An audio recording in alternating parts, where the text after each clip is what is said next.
ETF index mutual funds నేర్చుకుని stock మార్కెట్లో రాణించాలనుకుంటున్నారా? వెంటనే ఈ నెంబర్కి కాల్ చేయండి.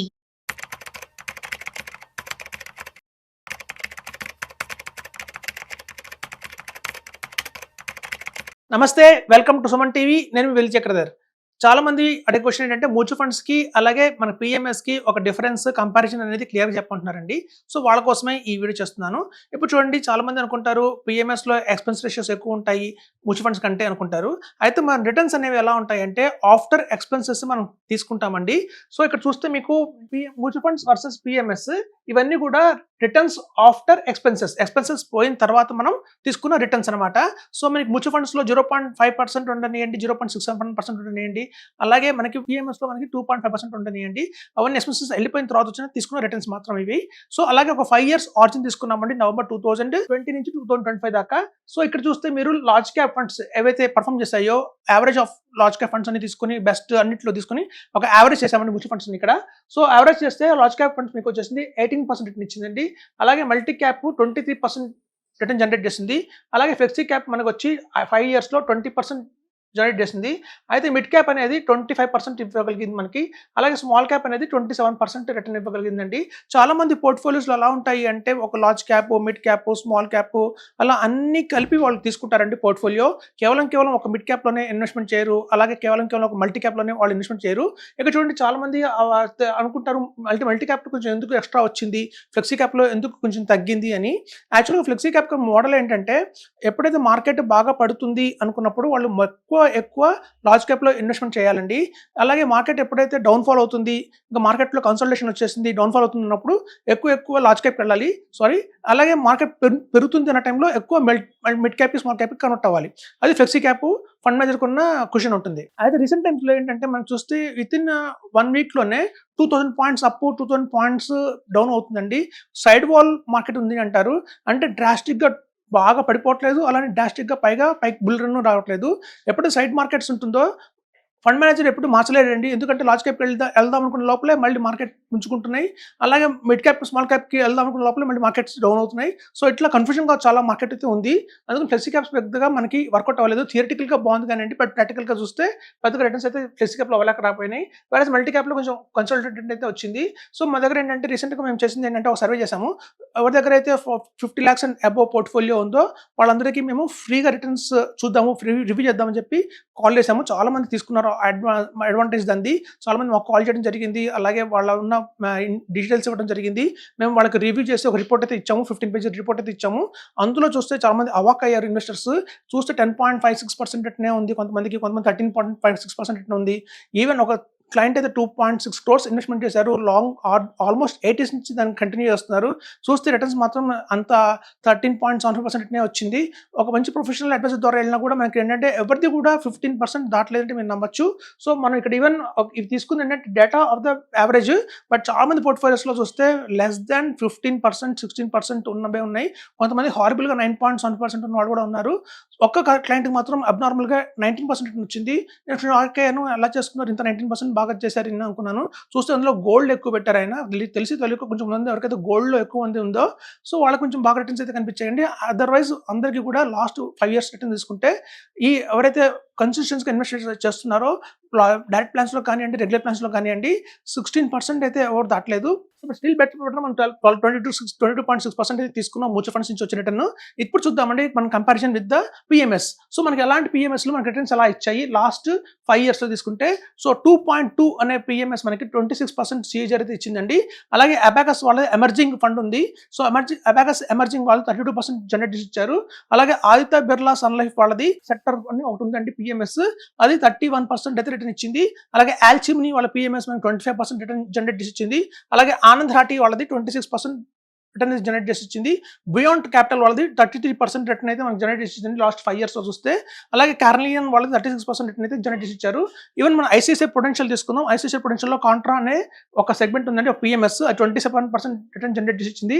అలాగే ఇక్కడ చూస్తే మీకు ఐసిఐసిఐ పైప్ ఉందండి. ఐసిఐసిఐ పైప్ వచ్చి మీకు 33%. ఐసిఐసిఐ వాళ్ళది మళ్ళీ వాల్యూ అని ఇంకొకటి ఉంది స్ట్రాటజీ 30%. మోతిలాల్ ఓస్వాల్ బిట్టు మెగా 27%. ఎన్జే మల్టీ క్యాప్ మీకు వచ్చి 26%. రెనైజెన్స్ వాళ్ళు 34%. స్టాలిన్ కంపెనీ ఉంది 32%. 22% రిటర్న్ ఇచ్చింది 5 ఇయర్స్లో.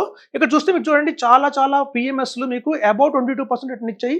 1 కాదు 2 కాదు, మనం చూస్తే దగ్గర 1 2 3 4 5 6 7 8 9 10 11 12 13 14 ఉన్నాయండి మనకి అబౌవ్ 22 కంటే ఎక్కువ ఇచ్చిన ఫండ్స్. అలాగే చూస్తే ఇంకా చాలా ఫండ్స్ ఉన్నాయి. 35% అండ్ అబౌవ్ వచ్చినవి ఒక 4 పిఎంఎస్లు ఉన్నాయి. 40% జనరేట్ చేసిన పిఎంఎస్ కూడా ఉన్నాయండి, ఒక 2 ఉన్నాయి. వీటి గురించి నేను డిస్కస్ చేయట్లేదు, ఎందుకు చెప్తాను రీజన్. అలాగే 50% సీజర్ ఇచ్చింది కూడా ఒకటి ఉందండి. సో ఇక్కడ చూస్తే మీరు ఎందుకంటే మేము వీటి గురించి వెళ్ళట్లేదు అంటే చూడండి చెప్తాను. ఇప్పుడు చూడండి మనం ఒక రామాయణం తెలుసు అందరికీ. సో రామాయణంలో ఏమైందంటే సీతాదేవికి ఒక గోల్డెన్ డీర్ కనిపించింది. సో తనకి ఏమైందంటే ఒక బంగారు లేడీ నాకు కావాల్సింది అని పట్టుబట్టింది. నిజంగా చూడండి సాధారణంగా ఒక లేడీ బాగుంది, ఒక డేర్ బాగుంది అంటే మిగతా డేర్ కత్తో కంపేర్ చేస్తే కొంచెం బాగుండొచ్చు, అంతేగాని గోల్డ్ రూపంలో ఎక్కడ రాదు. అంటే అది ఒక ట్రాప్ అనమాట. సో మీకు ఎప్పుడైనా చూడండి మ్యూచువల్ ఫండ్స్ కంటే కూడా ఒక 5% ఎక్స్ట్రా రిటర్న్ జనరేట్ చేసిన పిఎంఎస్ మ్యూచువల్ ఫండ్స్ కంటే కూడా ఒక 10% ఆర్ 8% జనరేట్ చేసిన పిఎంఎస్ అయితే మీరు నమ్మచ్చండి, అది ఒక జెన్యూన్ పిఎంఎస్ కింద లెక్క. ఏ పిఎంఎస్ అయితే కనుక మీకు అబ్నార్మల్ రిటర్న్ ఇస్తుందో, మ్యూచువల్ ఫండ్స్ కంటే డబుల్ రిటర్న్ ఇచ్చింది అంటే మాత్రం చాలా మంది టెంప్ట్ అయిపోతారు, అరే ఇందులో వేసుకుంటే నా లైఫ్ సెట్ అయిపోతుంది అనుకుంటారు. కానీ అక్కడ ట్రాప్ అయితే ఉంటుంది. అయితే వాళ్ళు స్మాల్ క్యాప్ పెన్నీ స్టాక్స్ అనేది సెలెక్ట్ చేసుకుని ఉండాలి వాళ్ళ పోర్ట్ఫోలియోస్లో, లేకపోతే ఒక మేనేజ్మెంట్ ఏదైనా కొంచెం అవకాశాలు చేసి ఉండాలి. ఎప్పుడు కూడా చూడండి అబ్నార్మల్ రిటర్న్స్ వచ్చాయి అంటే మాత్రం దానికి దూరంగా ఉండండి, టెంప్ట్ అయిపోకండి. ఒక 40% సిఏజీఆర్ వచ్చిన ఒక మంచి జెన్యూన్ అయిన ఒక పిఎంఎస్ అయితే ఉంది ఎక్విటాస్ అని. కానీ ఆ పిఎంఎస్ ఎక్విటాస్లో మీరు ఇన్వెస్ట్మెంట్ చేయాలంటే ఆ పిఎంఎస్ మినిమం 25 crores ఇన్వెస్ట్మెంట్ చేయాలి ఆ పిఎంఎస్కి. అలాగే ఈ మధ్య రీసెంట్గా ఈ స్టాలిన్ వాళ్ళు కూడా మనకి 32% ఇచ్చిన వాళ్ళు కూడా మాకు 5 crores మినిమం ఉంటే కానీ మేము పిఎంఎస్ తీసుకోము అంటున్నారు. సో అలా మీకు ఏంటంటే ఎప్పుడైనా పిఎంఎస్లు రెండు మూడు ఉంటాయండి కంపెనీస్, అందరిలాగా సెబీ చెప్పినట్టుగా 50 lakhs కాకుండా ఇంకా అబౌవ్ తీసుకుంటాయి. ఇక చూడండి మీకు పిఎంఎస్ అనేవి కూడా ఇవాళ మనకి 50 lakhs ఉంది, రేపొద్దున అట్ ఎనీ టైం మనకి 1 crore కూడా అయిపోవచ్చు మినిమం. సో అందుకు చెప్తున్నాము, ఎప్పుడైనా త్వరపడండి ఒక పిఎంఎస్ తీసుకోవడానికి ఆలోచించకండి. రిటర్న్స్ చూస్తే మీకు ఎక్కువ రిటర్న్స్ వస్తున్నాయి, 22 కంటే కూడా బియాండ్ ఇచ్చినవి ఆల్మోస్ట్ 14 పిఎంఎస్లు ఉన్నాయి, 1 కాదు 2 కాదు. మనం ఇన్వెస్ట్మెంట్ చేస్తే మాక్సిమం 3 crores పెడతాము, లేదా 2 crores పెడతాము, లేదా 1 crore పెట్టే వాళ్ళు చాలా మంది ఉంటారు. సో మనం పెట్టే 1 crore కి 2 funds పిఎంఎస్ తీసుకుంటే సరిపోతుంది. సో ఈ అవుట్ ఆఫ్ 14 మనం కనుక బెస్ట్ ఆఫ్ ద బెస్ట్ 2 తీసుకుంటే సరిపోతుందండి. సో ఇక్కడ చూడండి చాలా మంది చేసేది ఏంటంటే ఒక పిఎంఎస్ ఏఎఫ్ వరల్డ్ అనేది ఒక ఆర్గనైజేషన్ ఉంది. వాళ్ళు ఏం చేశారంటే పిఎంఎస్ వాళ్ళు ఒక సర్వే చేశారు, ఒక 10 years తీసుకున్న సర్వే. సో ఆ సర్వేలో top of the top mutual funds అలాగే టాప్ పిఎంఎస్లు తీసుకున్నారు. సో ఇండియాలో నెంబర్ 1 రిటర్న్ ఇచ్చిన 5 పిఎంఎస్లు, అలాగే ఆర్డర్లో నెంబర్ 1లో ఉన్న పిఎంఎస్లు 5 తీసుకున్నారు. రెండింటి మధ్య రిటర్న్స్ కంపేర్ చేశారు. చూస్తే మీకు పిఎంఎస్ 33% రిటర్న్ ఇచ్చింది వర్సెస్ మ్యూచువల్ ఫండ్స్ అయితే 22% రిటర్న్ ఇచ్చింది. సో అట్లా అండి చెప్తున్నాను. పిఎంఎస్లో మీకు ఏంటంటే అడ్వాంటేజెస్, మనకి రిటర్న్స్ అయితే చాలా ఎక్కువ వస్తాయి. ఇవి చూడండి రిటర్న్స్ అని కూడా ఆఫ్టర్ ఎక్స్పెన్సెస్. సో చాలా మంది చెప్తారు ఎక్స్పెన్స్ రేషియో పట్టించుకోవాలి అని చెప్పి. ఇక్కడ ఎక్స్పెన్సెస్ రేషియో తర్వాత మనం తీసుకున్న రిటర్న్స్ కాబట్టి మనకి అంత ఎక్స్పెన్స్ రేషియో ఉందో అనేది పెద్ద అవసరం లేదు చూసుకోవడానికి. నెక్స్ట్ వచ్చేసి ఏంటంటే ప్రాఫిట్ షేరింగ్ అంటారు. ఇక్కడ చూడండి నేను రాసిన ఈ కంపెనీలు అన్నీ కూడా మనం కనుక 2.5% ఎక్స్పెన్స్ రేషియో అటు మనం వాళ్ళకి ఇస్తున్నాము. సో ఫిక్స్డ్గా 2.5% ఎక్స్పెన్స్ రేషియో ఇస్తున్నాం కాబట్టి వాళ్ళకి ఎవరికి కూడా ప్రాఫిట్ షేరింగ్ ఇవ్వాల్సిన అవసరం లేదు. ఈ మొత్తం ప్రాఫిట్ మనకే వస్తుంది. అయితే ఇక్కడ చూడాల్సింది చాలా ఉంటుందండి. కొంతమందికి ఇక్కడ మోతిలాల్ ఒస్వాల్ ఉంది 27%, అయితే ఆదిత్య బిర్లా ఉంది మనకి వచ్చేసి 31%. ఈ రెండిట్లో చాలా మంది రిటర్న్ వైజ్ చూసుకుంటారు. రిటర్న్ వైజ్ చూసుకొని ఇది తీసుకుందాం, ఇది ఎక్కడ రిటర్న్ వస్తుంది కదా అనుకుంటారు, కానీ అలా తీసుకోకూడదు. ఎందుకంటే ఫండ్ మేనేజర్ చాలా ఇంపార్టెంట్. అందులో ఏ ఫండ్ మేనేజర్ ఉన్నాడు, రాబోయే రోజుల్లో ఆ ఫండ్ మేనేజర్ పర్ఫార్మెన్స్ ఎలా చేస్తాడు, ఆఫ్టర్ 3 years దానికి రిటర్న్స్ ఎలా ఉంటుంది ముందే మనం పసిగట్టగలగాలి. ఇవన్నీ పాస్ట్ పర్ఫార్మెన్స్ అండి.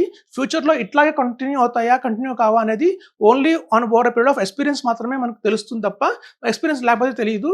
చాలా మంది నాకు కాల్ చేస్తారు, సార్ మీరు ఎందుకు 35% రిటర్న్ ఉన్నవి, 40% ఉన్న రిటర్న్ ఉన్నవి పిఎంఎస్ నాకు సజెస్ట్ చేయరు అని చాలా మంది డైరెక్ట్గా వాళ్ళ దగ్గర వెళ్ళిపోతుంటారు. వాళ్ళు ఆ కంపెనీస్కి అలా వెళ్ళకండి. ఎందుకంటే ఆ కంపెనీస్ మీకు చెప్పరు, రేపు పొద్దున వాళ్ళు పడిపోతున్నప్పుడు కానివ్వండి, అందులోంచి ఫండ్ మేనేజర్ బయటకు వెళ్ళిపోతున్నట్టు కానివ్వండి, మీకు కనీసం హింట్ కూడా ఎవరు వెళ్ళిపోతున్నారని చెప్పి. సో మీరు అట్లా కొనసాగితే కనుక ఆ రిటర్న్ చూస్తున్నా కానీ మళ్ళీ డౌన్ఫాల్ అవుతుంది. సో ప్రాపర్గా ఒక అడ్వైజర్ ద్వారానే మీరు వెళ్ళండి. అయితే ఇప్పుడు అనుకుంటారు చాలా మంది ఎందుకంటే ఎక్కువ మంది చెప్పట్లేదు అంటే, చూడండి మన ఏపీ తెలంగాణలో వచ్చేసి కేవలం 5100 మ్యూచువల్ ఫండ్ డిస్ట్రిబ్యూటర్స్ ఉన్నారండి. 1 కాదు 2 కాదు, 5100 మ్యూచువల్ ఫండ్ డిస్ట్రిబ్యూటర్స్ ఉన్నారు.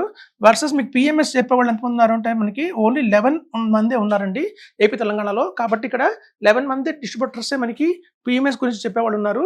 అలాగే 5100 మంది మ్యూచువల్ ఫండ్ డిస్ట్రిబ్యూటర్స్ ఉన్నారు. సో ఈ మ్యూచువల్ ఫండ్ డిస్ట్రిబ్యూటర్స్ అందరూ కూడా ఎంతసేపు మనకి పిఎంఎస్ గురించి కొంచెం అగెన్స్ట్గా చెప్తారు. ఎందుకంటే ఇప్పుడు చూడండి మీకు 22% రిటర్న్ వచ్చింది మనకి బెటర్ అంటారు, రిస్క్ లేదంటారు. ఇక్కడ రిస్క్ చూడండి మీరు ఎంత రిస్క్ కాకుండా మనకి 22-32% వచ్చింది అంటే ఇక్కడ చూడండి మీకు ఆల్మోస్ట్ ఇంట్లో స్ట్రాటజీస్ కూడా ఉంటాయి. అన్ని మీరు 2 స్ట్రాటజీస్ కూడా ఇన్వెస్ట్మెంట్ చేసుకొని రిస్క్ తగ్గించుకోవచ్చు. సో పిఎంఎస్లో రిస్క్ ఎలా తగ్గించుకోవాలనే దానికి కూడా కొన్ని ఆప్షన్స్ ఉన్నాయి. వాటి వల్ల కూడా చేసినా కూడా మనకి బ్రహ్మాండం రిటర్న్ అయితే వస్తుంది. అని చెప్తున్నాను. Thank you.